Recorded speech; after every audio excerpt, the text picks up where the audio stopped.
I feel like, you know, the way that you're showing up here is the High Priestess. I'm seeing a lot of like female empowerment in this spread.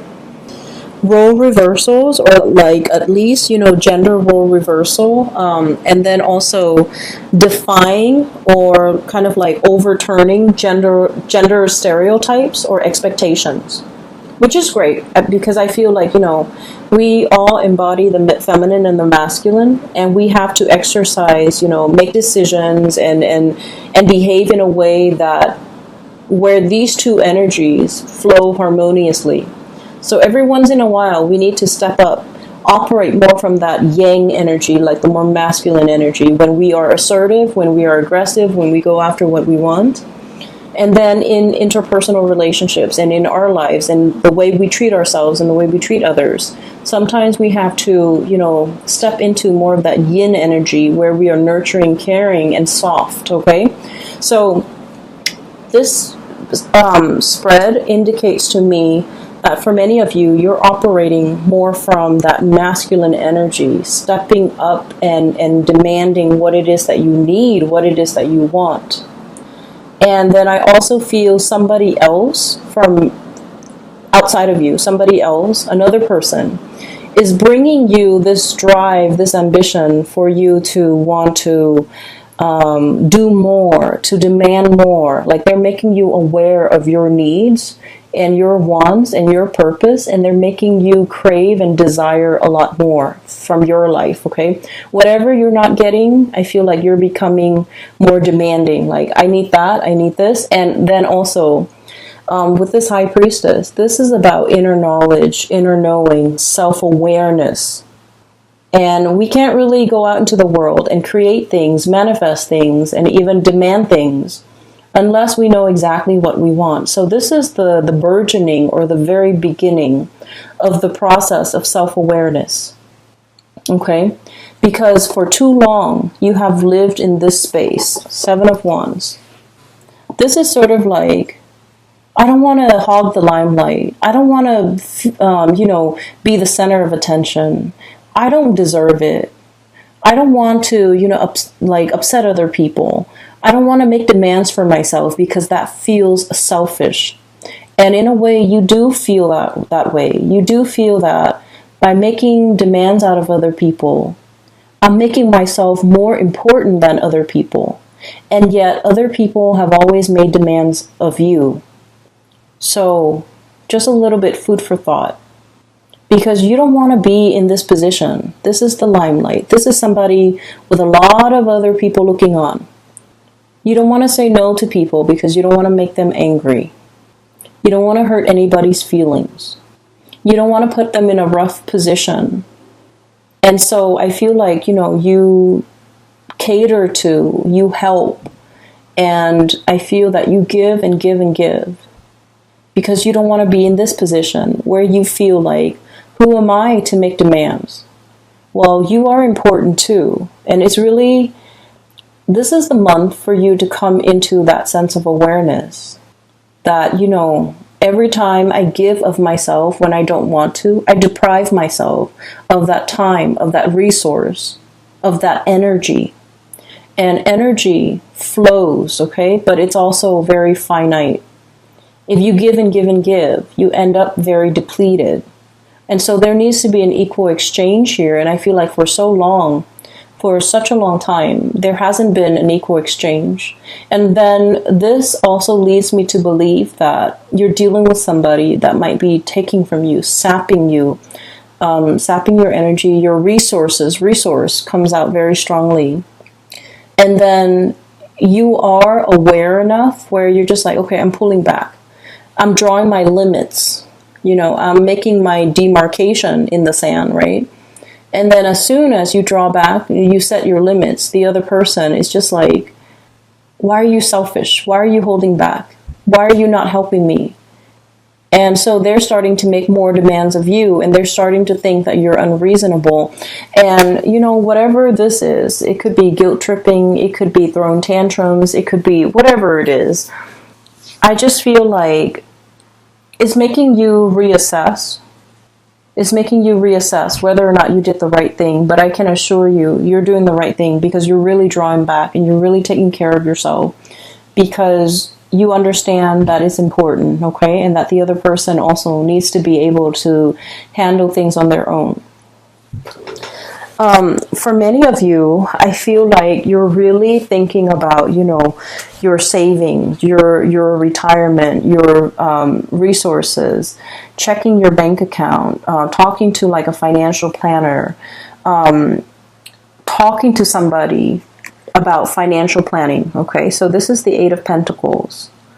And I feel like in this card, it's about, you know, creating more of something, working your magic, investing, thinking about long-term yield, thinking about avenues for you to invest your money, to invest your resources, how to make your money work for you. For some of you, this could even be buying property, making sure that your property appreciates, and then, you know, wanting to keep it for a certain amount of years before you sell off the property. So I feel like you're doing some massive maneuvering, okay, conjuring things up, manifesting, as well as like talking to somebody who might be very savvy when it comes to financial resources, like a financial planner or even an investor, so that you can make things work for you. I feel like you're facing, there would be a lot of people around you. There's like bickering I'm seeing here. And I'm seeing like people might not agree with the choices that you make, okay? People might not agree, but you have your heart set on something. And so you don't need to, you know, explain to anybody. You don't need to justify yourself. You don't need to justify the decisions that you're making for yourself. And so you have the gift of insight and intuition. And, you know, I feel like this is a very good, like, savvy sense when it comes to business. You know how to make money. It's just when people pull from your energy, that's when you find yourself very depleted. And then I also feel like there might be bickering, there might be disagreements, there might be things are happening around you where people are not really agreeing or in accordance with like whatever it is that you're planning. They're trying to talk you into a different avenue. They're trying to talk you into doing something that they want. Whatever it is that they want is not appropriate for you. So stick with your gut instincts and stay on your course, because I feel like other people's opinion really shouldn't matter. It should not matter. For others of you too, I'm feeling almost like you're thinking about leaving a work environment that might be a little bit tenuous, okay? So I feel like there might have been a lot of like, it's very cutthroat. Five of Wands, bickering, mindless bickering, not seeing eye to eye, ideological differences. And then we have here the Seven of Wands. This is kind of like a cutthroat environment where people are willing to kind of like exploit somebody's weakness. Whatever someone says gets used against them, or, you know, somebody throwing somebody else under the bus. So I feel like there's a situation here in a work environment around you, not happening to you, it's around you, where people are a little bit childish. The environment might be a little bit toxic. You might not think that you're moving, you know, there's like no vertical movement. There's lateral movement. You're getting, you know, the same pay in a different position, possibly. Same pay, same grade, or whatever it is. But I feel like there isn't, you know, like upward movement. And so you're making plans to see what other options are available for you. You're kind of spinning your wheels here, and you are seeing that, and you're also coming into the awareness that the longer you stay here, the more that this hostility or this you know, this energy in the work environment is going to kick up. The more longer you stay, the more dust is going to gather. And you're aware of that, and you're trying to check yourself out and figure something out. In the meantime, things are still, I feel like it is still stable and safe enough, but you are exploring other options. And that's why I feel like, you know, you're keeping your plans very close to your chest. You're not sharing your ideas. You're not sharing your plans. You're not really letting a lot of people know about it. You know, hence that smile on the ragdoll's face and the stitching around the mouth. There are secrets that are not being said. Okay, so moving on to this portion of the reading. This is a relationship here that I'm seeing. Okay, so we're going to move this away. So going back to that second scene that I saw, okay, it's just the man and the woman. And I apologize for my viewers who are in same-sex relationships or interested in, you know, same-sex partners. The images just come out very heterosexual, so I want to apologize. Either way, whoever it is that you're dealing with, whatever race, whatever gender, whatever person that you're dealing with, I do feel for many of you, you might be the man with the ring, okay? The man who is committed. He is in a relationship, and the relationship is feeling a little bit like the ball and chain, okay? So forgive me for that expression. I have here the Four of Wands.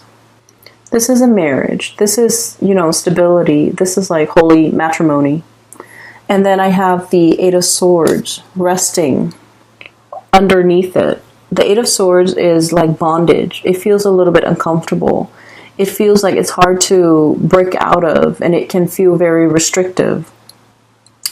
For some of you, you might be in a relationship and you're questioning the longevity of the relationship. You're questioning, you know, are we in it for keeps? Is my partner still wants to work at this with me? Do I still want to work at this with my relationship partner?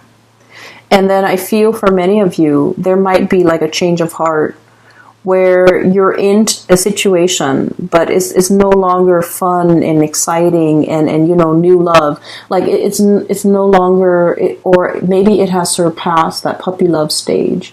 And now we're getting down to the nitty gritty of like the domesticity, the living together, the life that we've created for ourselves. Are we still excited about each other? Are we still happy in this relationship? Are we still willing to work at it?